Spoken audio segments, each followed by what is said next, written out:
Let's get more on the global virtual reality market with Joost van Dreunen. He's the CEO of Superdataresearch. Joost, good to have you with us. Thank you. Joost, you guys put together a report, and according to your report, you project that the worldwide virtual reality market will almost double year over year from 2017 to 2020, going from 2.9 billion to 40 billion. That is tremendous growth. Right. What is going to push this growth? So there's a few drivers of all of this growth. One of them is it's a very fortuitous climate in terms of investment. Currently, when you're looking at the tech industry as an investor, there is the autonomous cars, the self-driving cars, which have a very high price point early on. There's robotics, there's 3D printing. All of these sectors require a tremendous amount of money. So currently, it's a great time to get in and sort of get in on the ground floor and see it build up from there.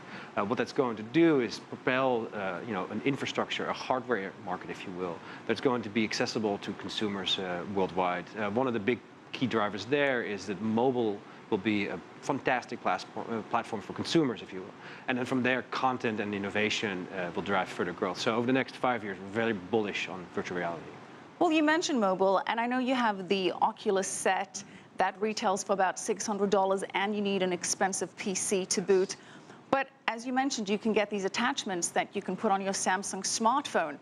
Is that the direction that this is going in as opposed to the sets? Absolutely. The initial stage for virtual reality and augmented reality at that as well will be a low price point device that is accessible to most people. It's most people have a smartphone in their pocket at this point. The market there is about a few billion people worldwide. Adding something to that will be easy enough. Once we get to the higher price points of an Oculus or a Vive at like $599, $799 plus the PC rig necessary to run it, that's when we get to the more exciting stuff. But those innovations are a little further out. But how different is the experience using a virtual reality set on your phone as opposed to an Oculus Rift set? That's a really good question. The short answer is that it's far more immersive to have the higher end, the HD version, if you will.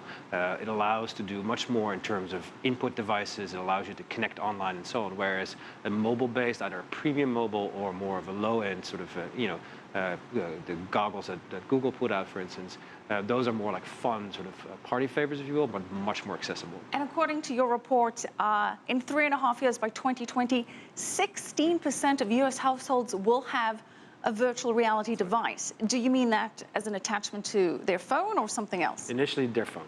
That's really going to be the big market initially, and we see a lot of development focusing their efforts on the smartphone. And what price point do you see that selling at? That's the big trick right now. So the question that's hanging over everybody is saying, like, look, we can invest in this, right? And we can build it. Consumers will likely come at what price point, and how does that affect the quality of the content? So we're still at a very sort of shaky time when that can still work against it.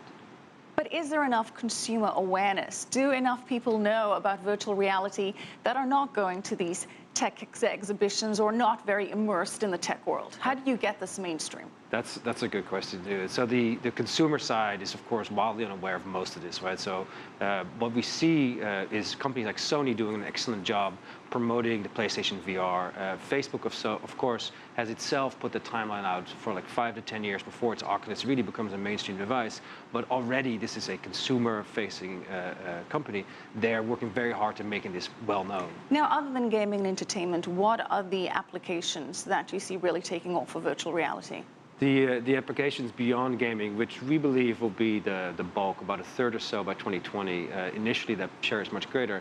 What follows is more social-focused applications, more widely defined entertainment and media applications, and then it gets smaller into military, education, and so on. Well, you say social, but in my experience, and I've tried virtual reality, it's very antisocial. You put on these goggles and you're completely isolated from the people that you're with. Yeah. You're in your own world, and there's really no human interaction at all.